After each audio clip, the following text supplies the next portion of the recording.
Yes, we experience emotions. However, we have the ability to choose the meaning and therefore redirect what we experience as human beings. And I think that that's super, super empowering because it puts us in the driver's seat, for lack of better words, when it comes to our experiences.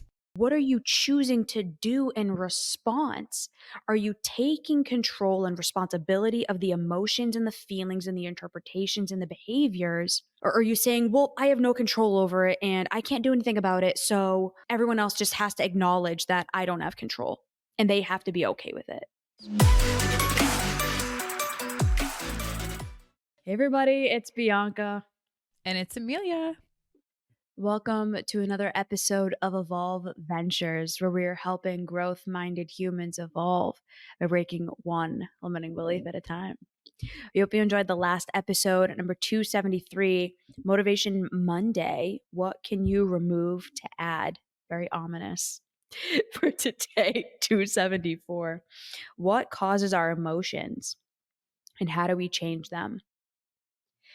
Our emotions are like hands down one of the most misunderstood, misrepresented, like feared thing ever.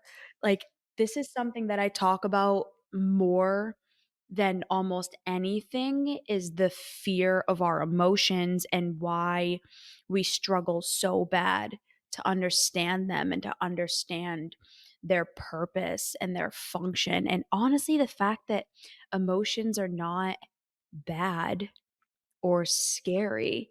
The problem is not emotion. The problem is what we do in response to them. And that is what we're going to be diving into today. Where do our emotions come from? What really causes them?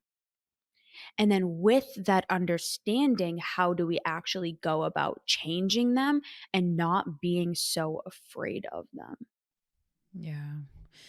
Honestly, I can't tell you how many conversations I've had that have revolved around improving our relationship with our own emotional centers, our emotional understanding, our beliefs with and around emotions. Like, for example, I was having a conversation with one of my clients who's a business owner. He's been in business 10 plus years, has a team, is really, really growing, and just like, is like, Amelia, like, I thought we were going to be talking about business when it came to like when I first reached out to you. It turns out, like this whole emotion thing, like I didn't even know it was a part of the equation. And we were talking and I was like, so when you talk about business, how are emotions not a part of the equation? We were laughing and he's like, I know that now, but back then I didn't realize how fundamental it really was, because people are always a part of the business organization equation. People are the ones that experience emotion. So how could it have not? How was I missing that from my equation? And we were just laughing at, like, not only that, playing fun on that, but also recognizing that there's been so much progress, and a lot of the conversations, a lot of the struggle points that this individual, like many individuals, myself included, have had, is we're missing how fundamental our lack of understanding of emotions really are. And I talk about this all the time, whether it be out of the mud, whether it be in these podcast episodes, our IG lives, the different things that we talk about. It's like, if we had an ABCs, I want everyone to think about, if we actually had an ABCs with emotions, we would be so much better off now. But yet a lot of our struggle points that a lot of the generations, boomers, millennials, Gen Xers, even Generation Alpha, but like that's a whole nother story. A lot of the challenges that we're having right now is because we have a huge misunderstanding around emotions, how they work, why they work, what their function is that they serve in this world at large, our emotional experience at large. And so I just couldn't be more thrilled to really get into this topic. So I think number one, it's important to discern what's the difference between an emotion and a feeling, because they're not the same thing. They're two very different things. And it's important to understand the difference. An emotion is a physiological response that our brain and our body have to something. It is not something we control, right? Mm-hmm. We don't decide our emotions, our brain and our body do. So, like, Yeah. fear is an emotion. happiness is an emotion, um, anger. There's like a few core emotions, but it's more so the physiological and the neurological expression and experience. A feeling is our interpretation of that emotion. So, a lot Mhm. of the times we're talking about feelings, we're not talking about emotions. And our feelings are what get us in trouble, not our emotions. Our emotion is that core experience that happens, and our feeling is our thoughts and experiences regarding that. Mhm. Do you have anything to add to that? Anything you would I was going to change? say that is a critical distinction, and I'm super glad that you started there because one of the fundamental beliefs. Now, let's kind of we can't talk about what causes our emotions and how do we change them without understanding what the belief system is inherently within emotions and the dialogue around that. So, I'll stay high level with this, but there's really a ton of different theories around emotions and how they're made and what causes them and where do they come from, and is it divine inception, or is it the different thoughts and the meanings that we have, right? So I'll just say that, like, just say it right out there. There are so many different schools of thoughts, but one of the things that I found to be extremely critical for a lot of people's understanding to kind of just like upgrade and evolve our understanding around this is that there have been two primary main thoughts around emotions. What causes them? How do we make them? How do we start to change them, right? And the first school of thought is what we call classic emotional theory, and that is we are born with our emotions, feelings included, and we have no control over them. We have no ability to control, to change, to redirect, to recourse, or to put them on a different course than what we experience. And so we just must surrender to all of our feelings, all of our emotions, them kind of being the same in that school of thought. And as a result, we need to kind of just surrender, right? It's zero locus, internal locus of control, which means we have control over them, with them, and influence with them. Whereas the second school of thought really is what I would say a lot more advanced, and a lot fewer of us have been introduced to the second school of thought, which is the constructed theory of emotion. And essentially, it's quite opposite of what the classical theory of emotion is, which is what a lot of us have been raised with. The constructed theory of emotion essentially acknowledges the fact that what Bianca just mentioned, that emotions and feelings are two different things. The biggest fundamental component of this is that we, as human beings who are experiencing our physiological components, our neurological changes, we have the ability to redirect, to refocus, and to separate what our emotional experience is and the meaning that we choose to assign to them, i.e., the feelings that we construct. So, this secondary school of thought really empowers us to take responsibility of the fact that, yes, we experience emotions. However, we have the ability to choose the meaning and therefore redirect what we experience as human beings. And I think that that's super, super empowering because it puts us in the driver's seat, for lack of better words, when it comes to our experiences. It's empowering or it's limiting depending on who you're talking to. Because how many of us have been in an argument with someone who said, I can't help it, it's just how I feel. Oh, I yeah. can't help how I feel. Well, I only did it because I was angry. It's not my fault. Yeah. The truth is, we have a lot of control over how we feel. We actually have complete and total control of how we feel. There's pros and cons to that. Yeah. The pro is that you get to control your experiences and your thoughts Hmm. and your feelings based on the emotions that you're experiencing. Which means that if you're somebody who's experiencing depression, let's say, you do have the ability to change it. Yeah. However, and this is where a lot of people get tripped up. If you are somebody, and we are not shaming anybody who has experienced this, because I've definitely been there too. If you are somebody who has kind of gotten through life kind of saying, well, I just can't help how I feel, I Yeah. can't change it. Well, I did this because of how I was feeling and it's not my fault. Or if you blame your behavior on how you feel, this is kind of going to feel like a slap in the face. The truth is, we have a lot of control over how we feel. And we want this to be empowering, because if you can control it, it means that you have the power to change it and make it better. Mm-hmm. You have the power to make changes in your life. You have the power and the ability to really change the outcome of your life. So if we're Mm-hmm. looking at, okay, what produces a feeling? Or let me rephrase that. The reason why people are afraid of their feelings and the reason they're afraid of their emotions is because they don't feel a sense of control, not on how they feel, but on how they react to Mm-hmm. how they feel. I've yet to see somebody who's, I mean, unless you have like panic disorder, let's say, and even then, you're not afraid of the feeling, you're afraid of what it means. Yeah. So someone who has panic disorder, for example, the definition of panic disorder is it's a fear of being afraid.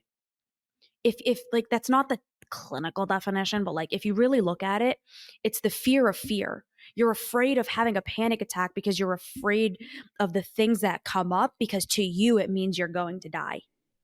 Yeah. Like you're dying. So like the increase in your um like all of the neurotransmitters that are going off, your heart's beating fast, your stomach is churning, whatever, that communicates, oh my God, something's wrong, I'm dying. That's what you're afraid of. It's the interpretation.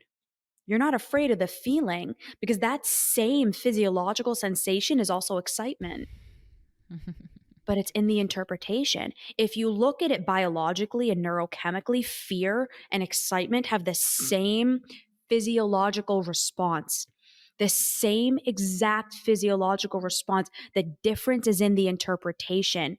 So, the reason why so many of us are afraid of our feelings is because we don't feel like we can control our behavior in response to them.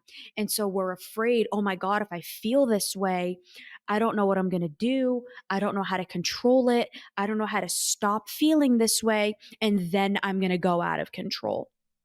Yeah.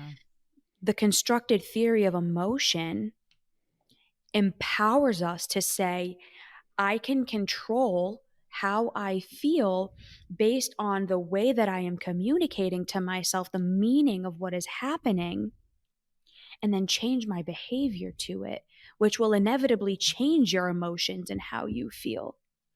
And Mm. just to add a little caveat here, we're not saying that this is super easy, right? This takes No. a lot of time. And if you heard our episode on the truth about therapy, we really dive into the fact that it takes time and effort and a good therapist to be able to help you do this. But this episode is more so talking about a little bit around the theory that your emotions and your feelings do not have to be this torturous thing, because the emotion in and of itself is not bad. Yeah. It's a message. And what are you choosing to do in response? Are you taking control and responsibility of the emotions and the feelings and the interpretations and the behaviors? Or are you saying, well, I have no control over it and I can't do anything about it, so everyone else just has to acknowledge that I don't have control and they have to be okay with it?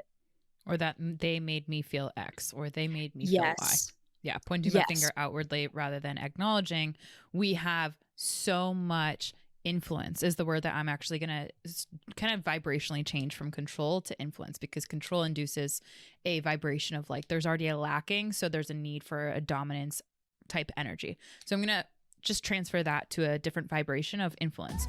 Hey everybody, my name is Matt. I am the Director of Marketing and Communications at a radio station here in Central Massachusetts. I've been a part of the Evolve team for about a year now, and I can say it's been nothing but great. Kind of diving into myself and realizing that I need to step out of my comfort zone and build that confidence in my insecurities, but also maintaining who I am as a person. You know, this is a community that's not forcing anything upon you, that wants you to feel nothing but welcome. and it's just super genuine and super honest too, which I like. And again, just recognizing that you are your own person on your own journey, but everybody in the community is here with you.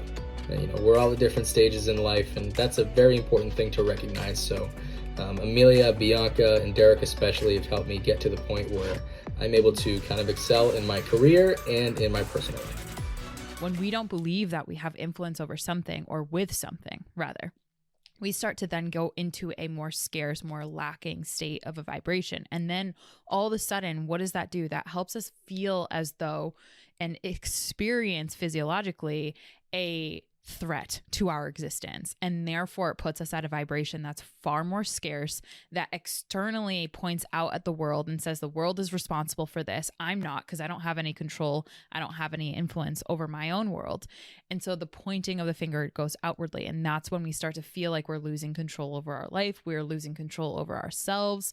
We're losing any sort of influence, quite frankly, with the way in which our lives can be operated. And I think that that's a critical distinction. And so I would absolutely validate everything that you said. The only component that I would also add in is that I know that a lot of people, because of the fact that we don't have, again, we didn't grow up with the ABCs wheel of emotion. And that, like, whenever you have the wheel of emotion, that's what I refer to as the ABCs of emotions, right? If we had a wheel of emotions in our classrooms hung up and just as prevalent as we did our ABCs in our classrooms, we would be feeling a lot more open to and responsible for our own emotional experiences. Now, the classrooms today, right, in the 21st century, are a little bit more advanced in encouraging the emotional intelligence to actually be prioritized in classrooms. I'm sure there are classrooms out there that now have coping skills and emotional wheels there, right? And like EQ increasing things.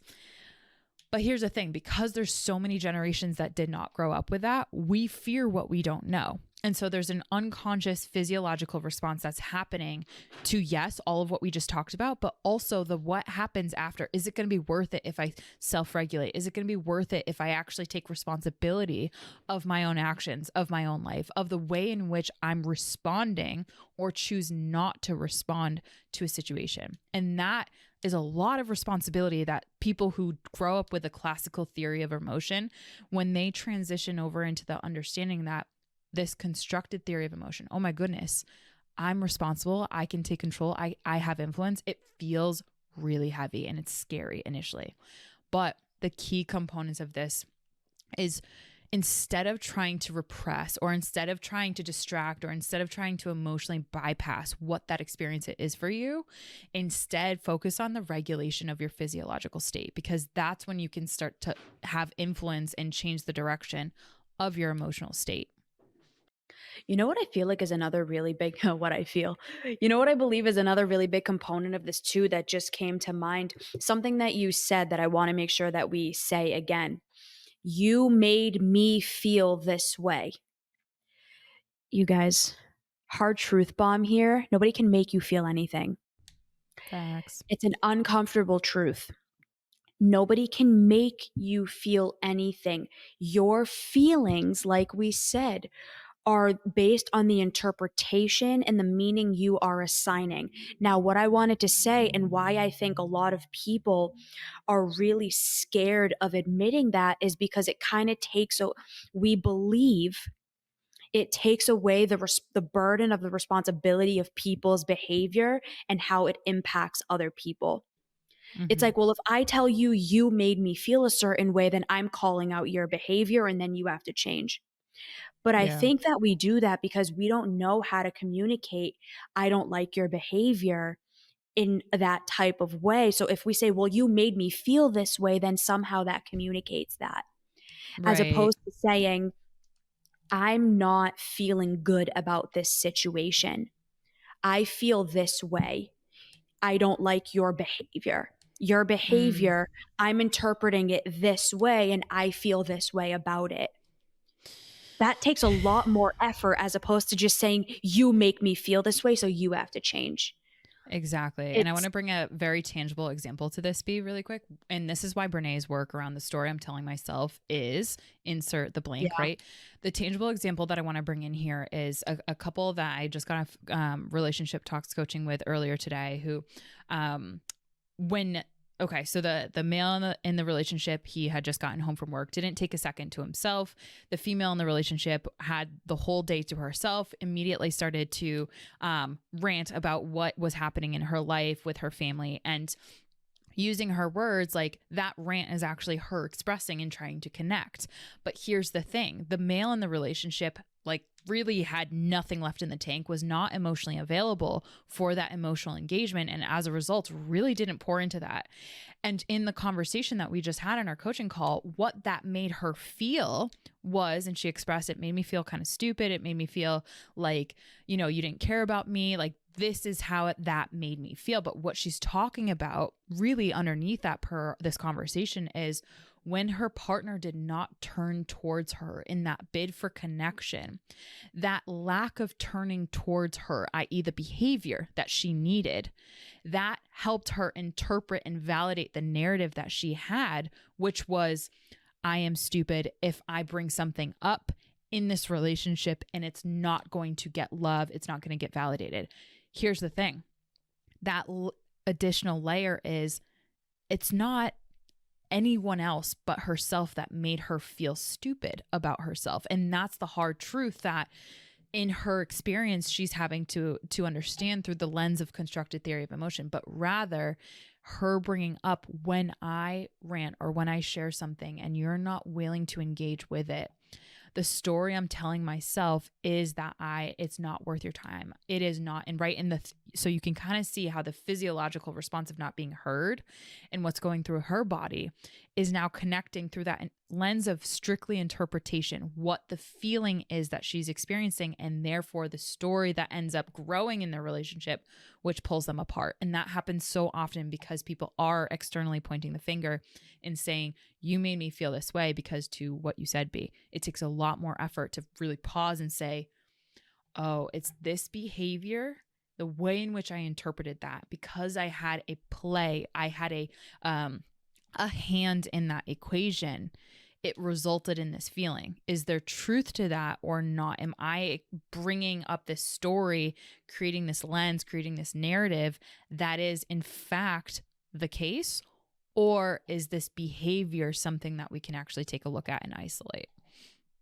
Well, what makes that really hard is because I think a lot of people are afraid that if I take responsibility for how I feel, you won't take responsibility for your behavior. Like, it takes Truth. everybody off the hook and nobody has to worry about what they're doing because, well, it's your fault. You feel the Right. way that you do because of this. So it's not my fault and I don't have to do anything. Right. That's not what we're saying. Mm-mm. You are responsible for your emotions. You're also responsible for your behavior. Now, Yeah. if Amelia does something that bothers me, I have to acknowledge how I feel about it. And it's my responsibility to talk to her and tell her I'm not happy with her behavior. Yeah. And it's on her then to change her behavior Yeah. in whatever way makes the most sense, right? What we're saying is everybody is responsible for themselves. Yeah. And there is a degree that our behavior and our thoughts and our experiences, it does impact other people. Yeah. And now I can't change how Amelia feels, but I can have a vulnerable conversation and we can meet each other in the middle and talk about it. Yeah. And that's really hard and really scary. And unfortunately, the reality is a lot of people aren't willing to do that, which is why it's easier to just say, you did this and you did that and you made me feel this way. So be mindful of who you're having these dialogues with, because if you're talking to somebody who is not able to acknowledge the behavior that they're doing, this is going to feel like a backfire. Yeah. So just be mindful of who you're having these dialogues with and who you're talking to when it comes to these things. But when you're talking to the right people and they're actually able to hear you, there will be behavior change. And your emotions will be validated and acknowledged, and you can make changes with them. And then you won't have to be afraid of your emotions and you won't have to be afraid of acknowledging, I feel this way. the emotion won't be scary anymore because you'll have a degree of certainty that something positive or a change in the right direction will happen. And I also think to that point, I think that one of the most beautiful center points of connection actually comes in that self-awareness that you're able to have when you can actually talk about, hey, this is the so this behavior triggered a narrative that I have, and I'm recognizing that it's actually stemming from these thoughts that I have about myself. And Yeah. as a result, the emotion that was constructed was I got really angry, or I got really sad, or I got really frustrated, or I was super happy. And then I recognized that there was, like all of that, that's all gold of like actually bringing two people even closer emotionally connected than if we Yeah. were to just shut down and do what we typically do, which is assume zero responsibility, feel like we have zero control and zero influence, and therefore just leave it up to the odd chance that we're going to grow together and sit apart. And let me tell you this, it just doesn't happen. So when you can start to really focus on, and I'm going to kind of break it down into three things that I really want all of our listeners to be able to tangibilize and take away for every single moment there forward from this episode, which is when you do step number one, which is refocusing on regulation of your physiological state over repression, which is not let me box my emotions up and let me ship them down the river and act like they never happened. When I experience the physiological energy in motion, this is when you start feeling hot, or when you start feeling your palms getting sweaty, or when you start feeling nervous and the butterflies, right? When those physiological emotions start to creep up and represent and express themselves within your body, and then start to have your mind go whatever it goes, focus on regulation. So this looks like taking box breaths. This looks like pausing that flow of just flooding thoughts that construct a big feeling that then you kind of navigate your behaviors with. Focus on your regulation first, physiological first. Second is identify what is the feeling or emotion that is having. So when you're having that physiological response and you focused on your regulation over repression, what is the actual feeling, the interpretation that you're having of the emotion? And this is where what simple way you could go about doing that is pull up that wheel of emotions, go back to your ABCs, go back to the fundamentals. What are the big core emotions that we do have as human beings, as humans who experience, right? And let's try to figure out, okay, on that wheel of emotion, what is it that I am starting to feel? Okay, now what is the lens? What am I interpreting this physiological experience as that's creating this story, this narrative, to now it's actually in the category of feeling. I feel this. And then number three, which is accepting what that feeling is. That whole process that I just took everyone through, the more you can get into that, the more you actually have influence to change them. Instead of repressing, instead of never identifying what the heck you're going through or experiencing, and then never actually accepting that emotional experience, you're just going to be pointing the finger outwards, and you're going to have no sense or feeling of control or influence or empowerment to this end of the empowerment scale. So those are the three small steps that I would really encourage everyone to get very clear on. And at Evolve, we have so many different resources to help you. And there's certain journals right now that we're just about to launch. There's a couple 7-day free kind of journal pages that you can help leverage so that you can actually take yourself through that cycle. What is the mood? What is the feeling? What is the emotion? What is the lens that you're interpreting from? So that you can just improve what's called your own emotional intelligence, your own level of self-awareness, your own emotional acuity. Well said. Episode suggestion? My episode suggestion is number 258. Why do I keep boxing up my emotions?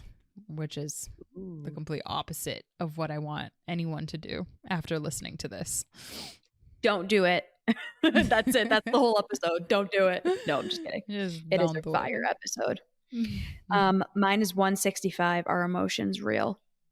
Which, if you heard this episode, yes. And that episode dives into why and how.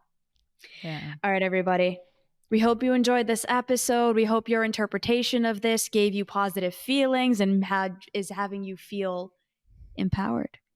Happy thoughts. If this is something, happy thoughts, happy days. If learning how to identify and change your emotions and feelings is something that you're interested in and really wanting to learn how to do. Like Amelia said, we have a lot of products out there that can help. We also have the brand new You Do You program, which is a online coaching and therapy program that is at your pace. So it's if and when you want it, when you need it, you have a coach or a therapist there at your disposal without the necessary accountability and needing to get on a call and anything like that. So if that sounds like the plan for you, DM us or go to evolveventurestech.com/therapy and all of the information is there. You All right, can everybody. also, before we close, you guys, you can always email us too. Maybe DM is a little too much. Maybe you don't want to go to the website. Like, you can always email too. Amelia at evolveventurestech.com, Bianca at evolveventurestech.com. The emails, all our information is always in the show notes, and we are literally just a click, a scroll, a hot button press away. All right, everybody. We will see you next time. Bye. Bye, everyone.